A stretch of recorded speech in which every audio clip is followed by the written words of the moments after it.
Welcome to this explainer. Today, we're going to unpack one of the absolute most audacious and, frankly, alarming deceptions in modern history. We are looking at exactly how a financially ruined, fundamentally disarmed nation somehow managed to build the world's most terrifying war machine. And they did it entirely in plain sight.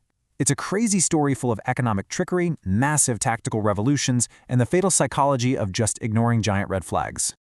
Let's dive right into this stark contrast. Picture this. Back in 1933, Germany's weak, so-called paper army was strictly capped at 100,000 men. They were allowed exactly 0 military airplanes and absolutely no tanks. I mean, they were basically a glorified police force.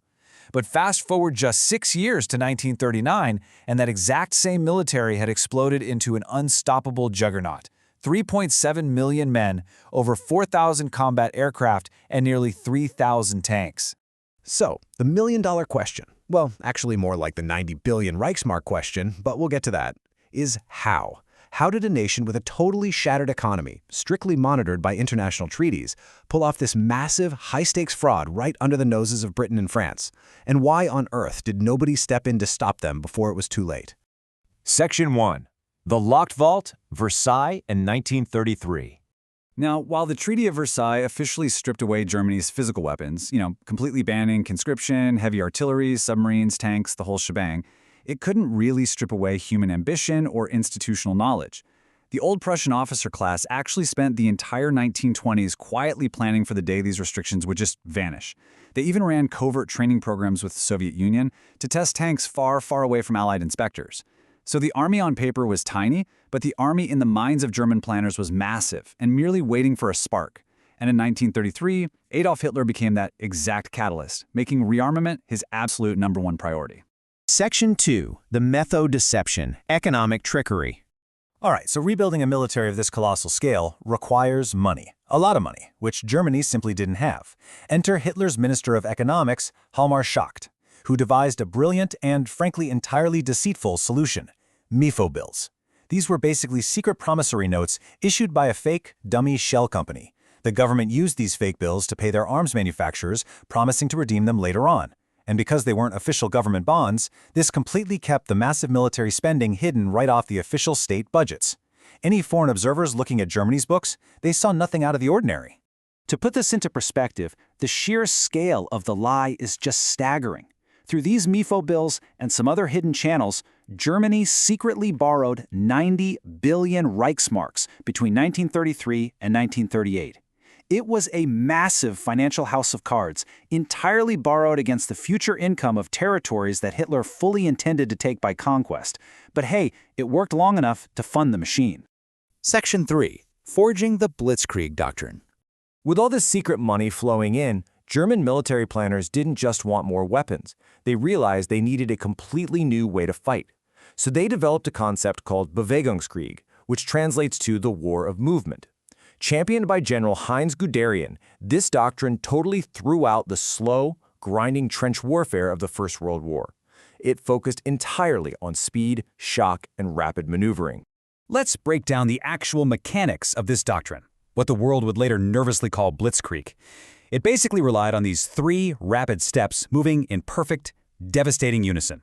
First, you have fast, highly concentrated armored formations, so basically tanks, punching violently through enemy lines before the enemy could even react. Second, they're immediately followed up by motorized infantry. And third, all of this is highly coordinated with close air support just raining down from above. But honestly, here is the absolute craziest part about this revolutionary strategy. It wasn't even a secret. General Guderian literally published the entire theory in his 1937 book, Achtung Panzer. He laid out exactly how Germany intended to fight. Any French or British military officer could buy it, read it, and analyze it. And sure, some did. But tragically, because they were so deeply entrenched in their old ways of thinking, very few in the West took it seriously at all. Section 4. Hiding in Plain Sight, the Air Force. This whole hiding in plain sight strategy, it wasn't just limited to books, it literally took to the skies. Versailles strictly forbade any military aviation whatsoever, so Germany just bypassed the rules completely. They set up these massive civilian gliding clubs and sport aviation leagues. Ostensibly, these are just for recreation, just young people enjoying the weekend. But in reality, it was a massive, wide-open pipeline secretly training tens of thousands of future combat pilots.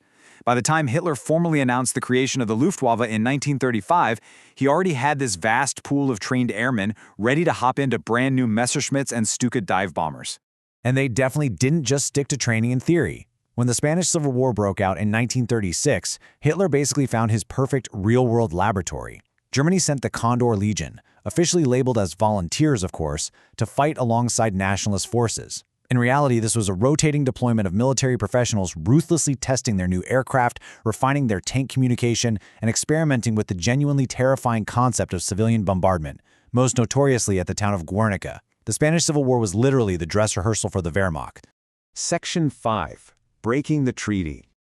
By the mid-1930s, this massive secret was practically bursting at the seams, and Hitler decided it was time to gamble openly against the psychology of the West.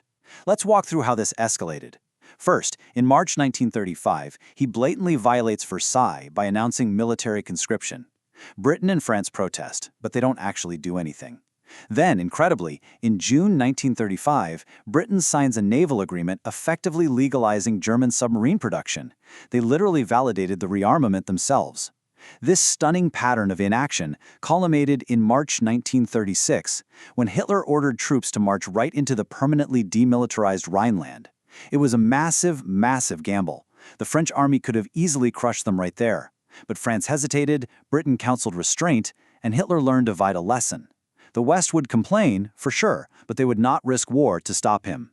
Realizing the West just didn't have the stomach for a fight, Hitler completely floored the accelerator. He put Hermann Göring in charge of the 4-year plan. The mandate was crystal clear. Germany absolutely had to be ready for war within 4 years. They pushed for maximum military production and focused heavily on creating synthetic fuel and rubber to make Germany entirely self-sufficient. They knew, right off the bat, they couldn't win a long, drawn-out war of attrition. So this entire industrial base was custom designed to sustain short, aggressive, and decisive campaigns. Section 6. The Climax. The 1939 War Machine.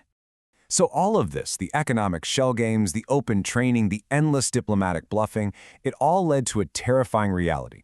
If there was ever any doubt about what this machine was actually built for, it was erased behind closed doors. In a secret 1937 meeting, recorded in the Hossbach Memorandum, Hitler made his ultimate intentions violently clear to his generals. Germany must acquire living space in the East, and it must happen by force. When some of his generals got a bit nervous that he was moving too fast, Hitler systematically purged those dissenting voices. He took personal supreme control of the armed forces to ensure they complied with his exact timeline. The final numbers really speak for themselves here. By September 1939, the army had swollen to 3.7 million men across 98 divisions. They possessed nearly 3,000 tanks, totally primed to execute the Blitzkrieg, an air force of over 4,000 modern aircraft, and a navy with 57 submarines threatening the Atlantic. In just 6 short years, by utilizing every single loophole, financial trick, and diplomatic hesitation available, Germany transformed from a neutralized, disarmed state into the absolute most powerful military force in Europe. Which brings us to our final takeaway.